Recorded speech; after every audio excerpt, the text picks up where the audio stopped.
Hi, I'm Francis Hellyer, and welcome to my brand new podcast, Metaverse. This is a podcast for the future-minded, a series for anyone on the hunt for the next big thing and all its possibilities and implications.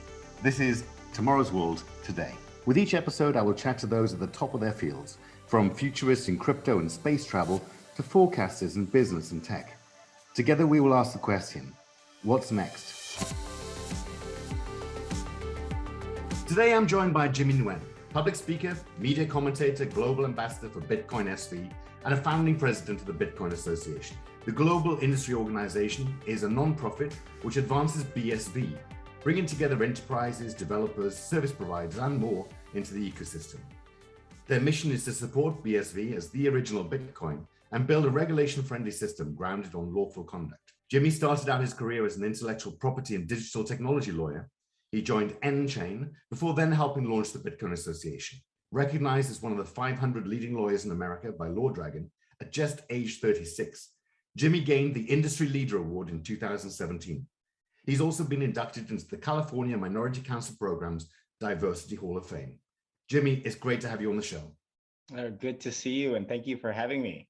Let's go back to where it all started. What made you shift from law and being a very successful lawyer into Bitcoin? Yeah, I was a digital technology and IP lawyer for about 21 years, which seems like a very long time now that I think about it, in the United States. And I was a partner of big corporate law firms. And I was lucky enough to graduate law school and become a young professional right during the mid-1990s. I'm sure you remember them too, as the internet was booming. And so I saw the emergence of the internet as one major technology platform that's really changed our world.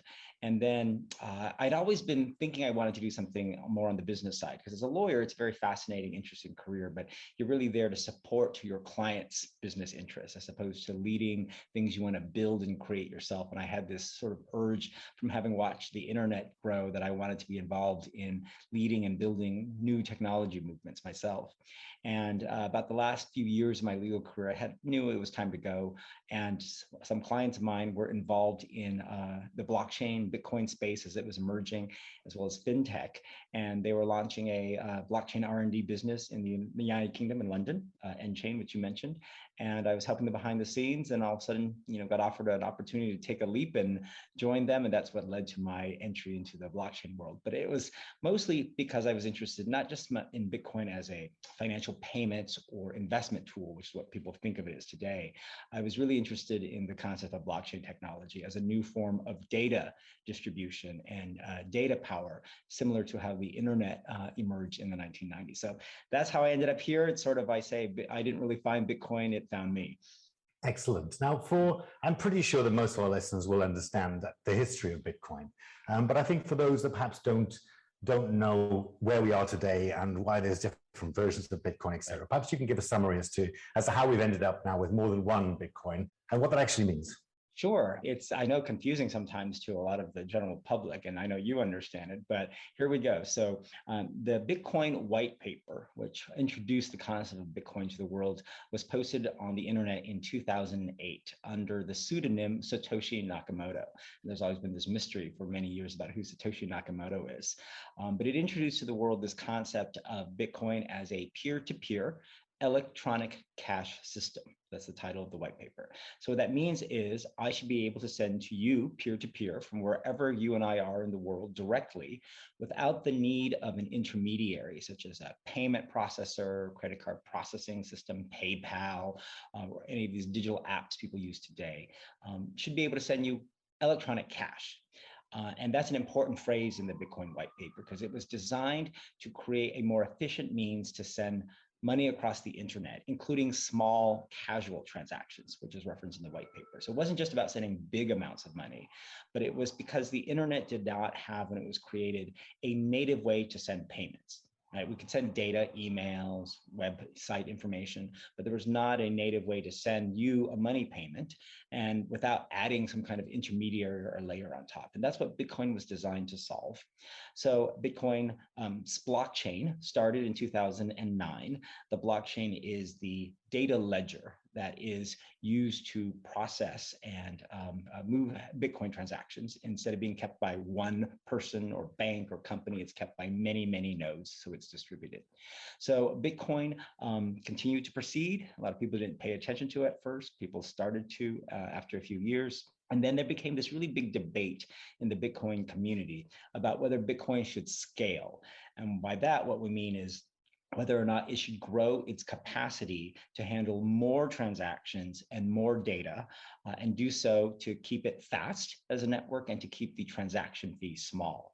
Because when you send a Bitcoin transaction, if I send you a transaction, I have to attach a fee to send the transaction, which goes to the winning miner, the people who provide computing power to update the Bitcoin ledger, the blockchain.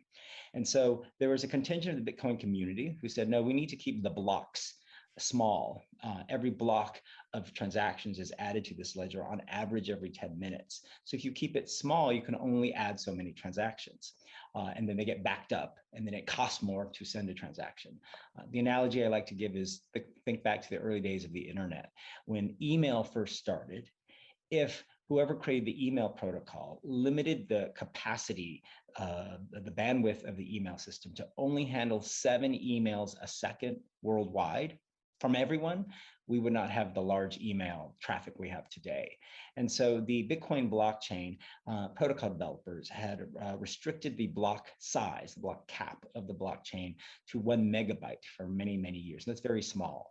It only allows up to 7 transactions per second maximum on the chain. And so that's nowhere near what you need to challenge Visa or MasterCard as a payment system, which do on average 2,000 or 3,000 transactions a second and up to 60,000 transactions a second, during holiday shopping season, for example. And so there became this big internal debate in the Bitcoin community. Some people said, no, we need to scale bigger, make the blocks bigger. And other people said, no, let's keep the blocks small. It sort of created this rift between the small blockers and the big blockers. And so when I got interested in Bitcoin, I was really interested in its power to handle large amounts of transactions and data. And you can't do that if you keep the block small. So in 2017, a contingent of the Bitcoin community had this battle with the small blockers, and it led to a split of the chain, where through what's called a software hard fork, a contingent created a version of Bitcoin called Bitcoin Cash, BCH. And there's debates about who forked off from who, but essentially resulted in 2 different coins. The main Bitcoin people think about, BTC ticker symbol, and then this Bitcoin Cash, BCH ticker symbol. Bitcoin Cash said, let's make the blocks bigger and scale so that we can keep the network faster. We supported that for a while. And then after about a year, there was rifts between us and other people within the BCH community, and it led to the world's first Bitcoin hash war. And then we split off again, a debate. We think we kept the original Bitcoin protocol. Other people say we forked off from them. And so now there's 3 main competing Bitcoins. Ours is called Bitcoin SV, which stands for Satoshi Vision.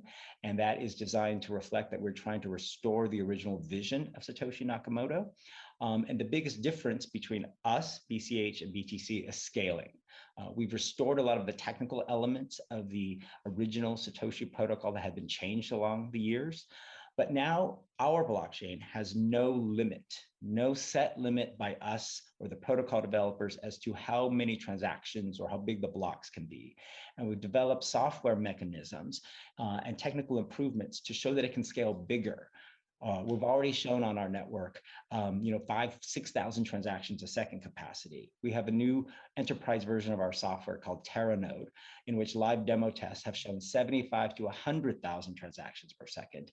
And we think it'll go more and more to millions, so that one day we think our network can process the world's transactions down to the micro and nano levels of payments, to not just send you $1 million anywhere in the world, but to send efficiently 1 penny or half a penny to power all forms of digital interactions, as well as all of these blockchain data applications people talk about, like smart contracts or tokens. So we think the Bitcoin blockchain, if allowed to scale as Satoshi originally envisioned, can do all of these things and can transform the internet and all of our consumer and business lives as we know it. So that's why there's more than one Bitcoin, and we're Bitcoin SV, BSV. Thank you, Jimmy. That's a great explanation of the things that have been going on. I mean, this is still technology in its infancy.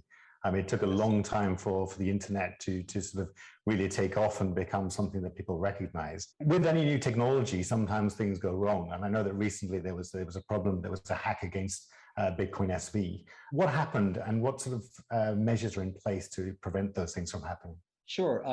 Starting about a month ago, and there's been a series of what are called block reorganization attacks, where some malicious attacker out there is trying to create what are called double spends of Bitcoin coins, when they essentially try to secretly mine or create blocks that they do in secret, not on the public ledger, and then use their hash or computing power to all of a sudden dump them onto our chain and knock out blocks of transactions that are valid with their invalid blocks, to be able to get the benefit of their coins more than once, and then use that to send to crypto exchanges and try to trade these fake second BSV coins for some other coin like Ethereum or Dogecoin or whatever coin of the month, and sort of commit fraud. It's downright fraud, but it's using crafty technical techniques to do this on the ledger.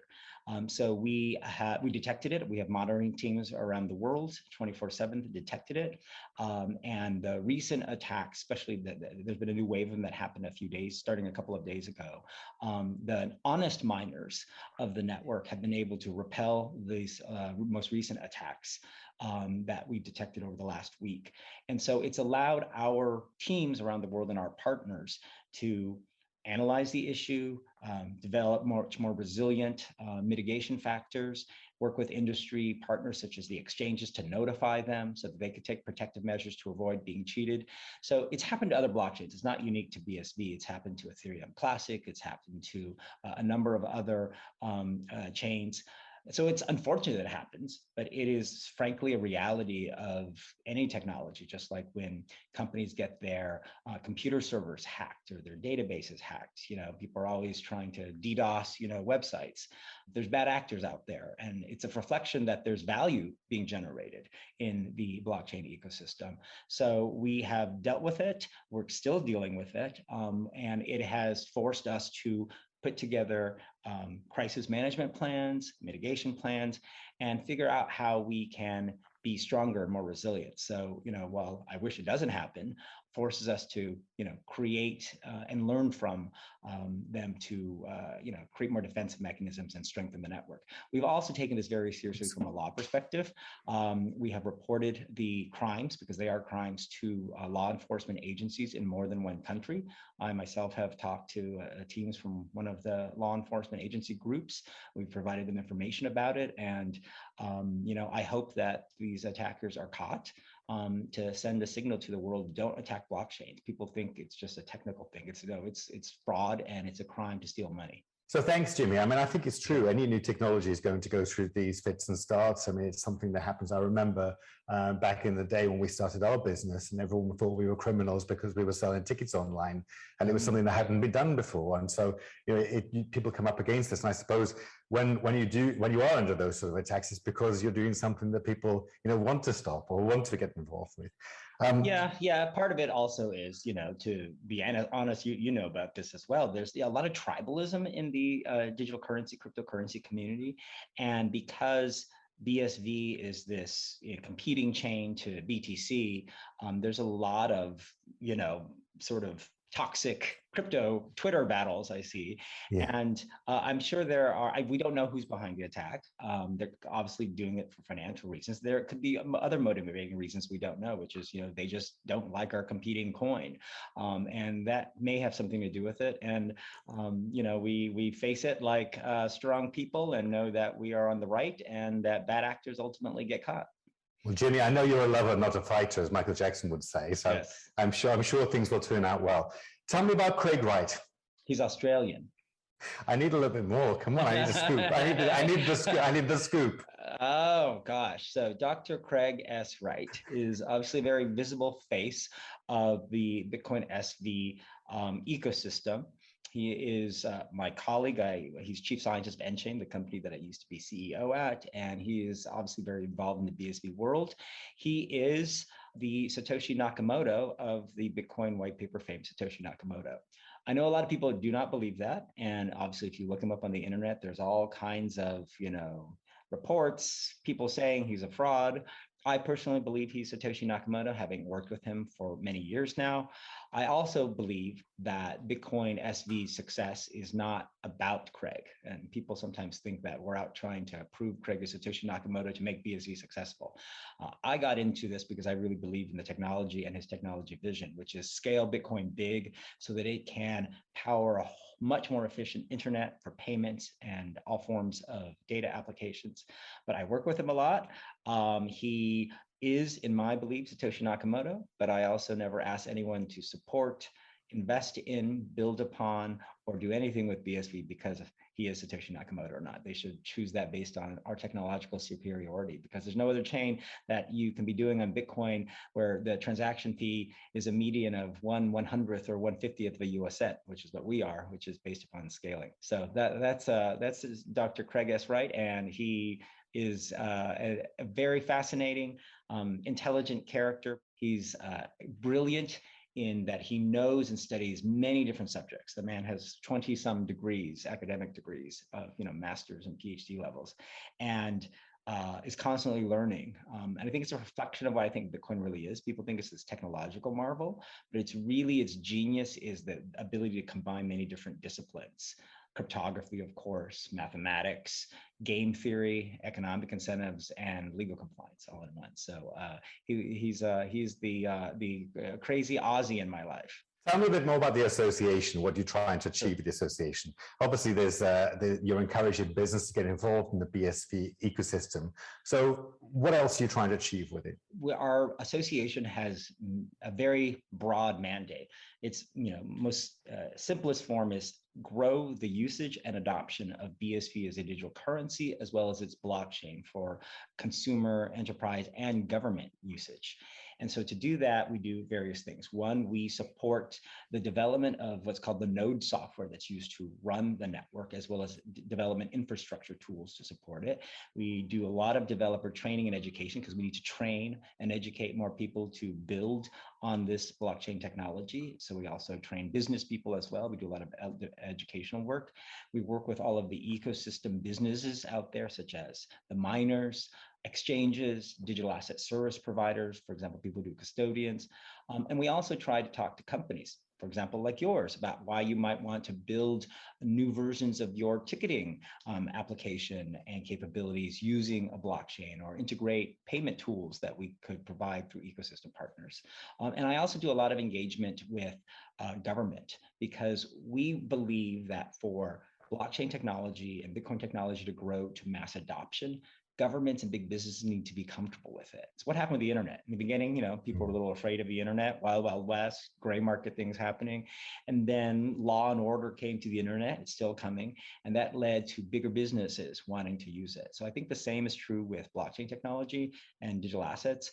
There's a lot of talk, including the United States and in Europe, about the need to regulate cryptocurrencies to prevent illegal securities, such as during the ICO craze, to stop money laundering with more KYC and AML compliance requirements, which are the typical requirements we have in the normal financial and banking world. So we're engaging with a lot of government leaders to advise on policy around the world about how they should regulate this to ensure compliance, while at the same time not stifling innovation. So our association has members across the world, and I have team members across the world, and we do all of those different elements of activity to help grow the adoption and use of this technology. I mean, one of the things that I love about crypto in general, regardless of which coin or which technology, it's just about the fact that it's the great equalizer, in my opinion. It has the potential to really spread wealth and take the control from individuals or governments, and actually spread that to the individuals around the world. So can you give some examples maybe of technologies that have been built on the BSV platform that really are going to shake things up and make a difference? I think the biggest thing to understand is people think of Bitcoin only as this financial asset. You hear about it a lot in news because the price goes up and the price goes down, right? But the reality is, for the main BTC, Bitcoin, no one actually uses it for daily transactions. Or no one, may be an exaggeration, but very few transactions are done for payments. People buy it and hold it as an investment asset these days. So we're trying to completely change it by creating a Bitcoin that people actually use. So the types of things that are being done on our platform are, for example, obviously payment apps and wallets, but that allow payments to micro and nano levels. Meaning, for example, there's a wallet called Handcash, very popular one in our space, from two Spaniards, and they also have a tool called Pew Pew, which allows people to send to many people at once, small amounts of money, 1 cent, 2 cent, to like tip people, for example. I think that's really fascinating to send micropayments to people. But you can do with that many other things. So people have created, for example, games, video games, our esports type games using our technology, where one's called Haste and Haste Arcade, where if you play a video game on their platform and you get onto the leaderboard, just like in the old days of the video arcade, you put a quarter in and you hopefully get on the leaderboard, but you don't make any money.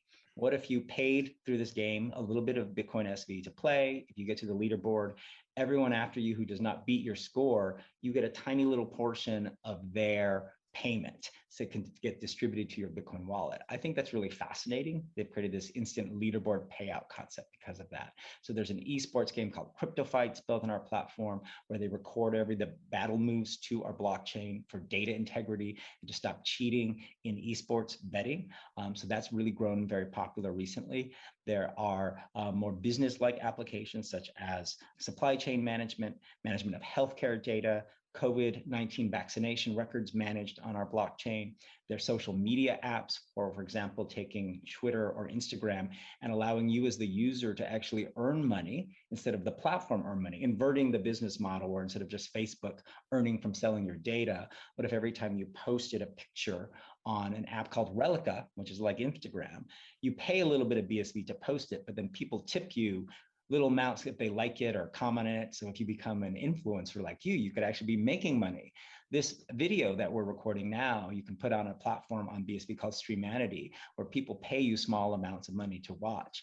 And that could be transformed to paying by the second, paying every 30 seconds, small amounts of BSV, into your wallet.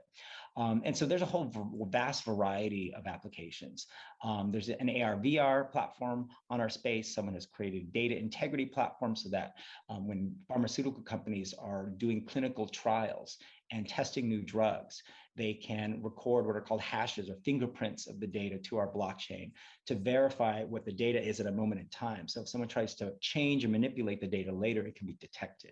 So everything from that to accounting, invoice management doing on our chain, and finally, government applications. There are some interesting government uses coming. The small island nation of Tuvalu in the South Pacific is building the world's first national digital ledger on our blockchain, BSV, because the country's at risk of sinking due to climate change and the waters rising in the South Pacific. It's only about 12,000 people on these 8 or 9 islands, and they might have to actually physically move their people to another landmass one day. And they're preparing for that possibility by digitizing all of their government and citizen records, such as ID or passport information or property records. And they needed a blockchain that could handle large data for a small amount of fees, which is our blockchain.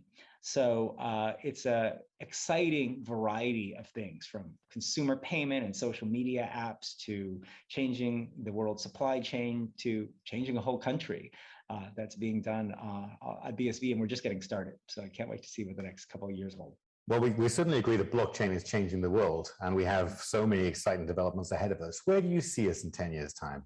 I hope in 10 years' time that digital currencies, first of all, if there's fewer of them, there's too many cryptocurrencies, right? We have 7,000, 8,000. There's too many blockchains. I hope there's a consolidation. Just like the world operates on one global internet, which made things more efficiency, we believe in a world where you could have one primary global blockchain, which we think is BSV. So I'd like to see that. And even if it's not one in 10 years, that there's far fewer cryptocurrencies and blockchains than there are today. In addition, I'd like to see a world where digital currencies are actually used. As I mentioned, Bitcoin gets all of its attention in the media because big companies like MicroStrategy and Tesla and Square buy up large amounts of it, expressly not to use it. in daily transactions. And that's just wrong. It makes no sense. Value of the coin should be based on real utility. So we want to see digital currencies actually used in daily life by people, not just for sending big amounts, but small amounts to each other, every day, and paying for things in daily life. I'd also like to see a world where our internet experience and our digital experience is changed by digital currency. Because we're thinking about Bitcoin of, okay, I'll use Bitcoin to pay for Starbucks coffee. That's not that inventive. But what if there's a world where all of your interactions on social media result in little payments going back and forth? So if you, me, and our friend Brisa Carlton are all liking each other's, Instagram images on this app called Relica, we could all be earning money. What if there was a possibility, because I know you love Broadway, where there's apps where fans could tip or send rewards tokens to their favorite Broadway performers or West End performers, right, during performances for small amounts. No one's going to send them large amounts. So doing things like that, and also in developing countries, I think Bitcoin can be really powerful to provide unbanked people, of which there are many across the world that don't have bank accounts, access to financial services just because they have a Bitcoin wallet on their mobile phone. They don't have bank accounts, but they do have smartphones, many of them, and with Bitcoin apps, they can actually engage in financial services and earn small amounts of value. So I want to see that world. And then all of these bigger enterprise government uses are exciting as well, but it all starts and ends with, is this really useful? Is there really utility? Are people using digital currencies, BSV or anything else? And so I think I want to make a world where we're seeing, you and I are talking in 10 years going, oh my God, look at all of these BSV or other Bitcoin digital currency type applications where you see people using them. They're not just buying them on an exchange to park and hope they get rich, because it's just the wrong mentality, right? Bitcoin wasn't created by Satoshi Nakamoto to make everybody rich. It was created to make a more efficient way to send payments. And that, as you mentioned, can help equalize the world, especially in developing countries where the cost of sending financial transactions is very high, right? And we're fortunate in our westernized countries that we're from to have good financial systems. But if you're from the Philippines, where 85% of the people are unbanked, or you're in places like Sudan, where I visited in April to lead a blockchain summit, you need better financial system. So I hope all of that comes to pass in 10 years. I think that's right. I think, how do you cope with being a celebrity in the blockchain world? Because you are. I mean, you have fans. You have, you're right out there. Not only are you a fantastic lawyer and incredibly experienced in this field, but you have people who are following you around the world because you're a fantastic speaker as well. Oh, thank you. It's not what I thought was going to happen when I entered this world. It's flattering, but it comes with its fair share of challenges. I have lots of, crypto Twitter trolls after me. Every time I post anything, I get, you have to learn how to have a thick skin. I think that's the thing I've learned the most, which is it's nice to get recognized, but not always. And it comes with its fair share of attacks and negativity. In the beginning, that used to kind of raise my eyebrows, and I just realized it's just par for the course. The good part of it is the visibility to be able to meet great people like you, get introduced to lots of people who are really wanting to change the world. A lot of the people I talk to want to get involved in digital assets and blockchain, not just to get rich, but a lot of them are successful already in other fields. They are wealthy, and yes, they would like to make more money, but they're really interested in the social good that can come out of blockchain. So that's the part about it I like the most, is the ability not just to get recognized sometimes at events or on the street, but it's the opportunity that visibility provides to meet great people who can hopefully help us all do greater things. So it's in the beginning it was kind of cute and entertaining. Now I just don't think about it too much, because the work we do every day is just so busy, right? That it's, you don't have time for it. You get a network attack like we've had, then, the fact that, you have fans, just it becomes irrelevant. Just for the listeners, I mean, whatever side of the block wars you're on, if you ever get a chance to listen to Jimmy speak, he's quite inspirational and fascinating. So please do make sure you tag along and listen to what he has to say. And on that note, Jimmy, what does the future hold for you personally? More sleep, I hope. More sleep. I am personally, I've been on this blockchain journey for about 5 years now, about 4 or 5 years, and which isn't a long time in the scheme of things, but it's kind of like dog years. It feels like a really long time, or like gay relationship years, right? It seems a long time. And so I want to see BSV lift off to certain moments. And I have really been, fortunate and blessed to be able to help lead it. So I have my own aspirations to, lead businesses, to do more work that is, I don't say nonprofit or charitable, but that is committed to growing use of technology, whether it's blockchain or other things, to help people and countries. That's near and dear to my heart. I think it's partly because, I am from an immigrant family. I was born in Vietnam, brought to the United States. My parents were refugee immigrants, and I've always had this place in my heart for the importance of using whatever you have to help people, because our family got helped when we came to the United States. And so I think that's a lot of my future, is helping BSV become more successful, leading business and business interests, and helping other businesses in the space, and then using the platform and visibility I have to find opportunities to help people and countries that need help. Especially, I have a soft spot for the disadvantaged, people who are historically underrepresented, women, racial minorities, LGBT people, anyone who's sort of, been from the outside, right? Not grown up on the inside, and have those advantages. I really want to use a lot of my future to help people in those situations. Well, I've no doubt that whatever you do, Jimmy, will be a huge success. So, you're a friend of Metaverse, of course, and of myself. And I can't wait to do something with you. I can't wait to do something with you. We're gonna find some blockchain metaversey thing. In fact, one of the AR/VR companies in our space is all focused on metaverse and empowering location data. And so we're gonna probably I think I'm gonna have to body scan you into the AR/VR app that is gonna debut at our next conference. We'll get the Francis body scan. Okay, better be a big scanner. Lockdown's not been kind. Lockdown's not been kind to me, Jimmy. As I say, I like big blocks, and I cannot lie. And I like big scanners, and I cannot lie. Well, listen, it's been an absolute pleasure, Jimmy. Welcome. Thank you so much again for your time, and look forward to seeing you soon. Thank you. Good luck in the metaverse. You've been listening to Metaverse with me, Francis Hellyer. Thank you to my guest, Jimmy Nguyen, for a fascinating conversation. Tweet us at MetaversePod with any suggestions or feedback. And if you enjoyed the podcast, please share a link on social media. You can sign up to receive an email when each new episode drops at our website, metaverse.fm.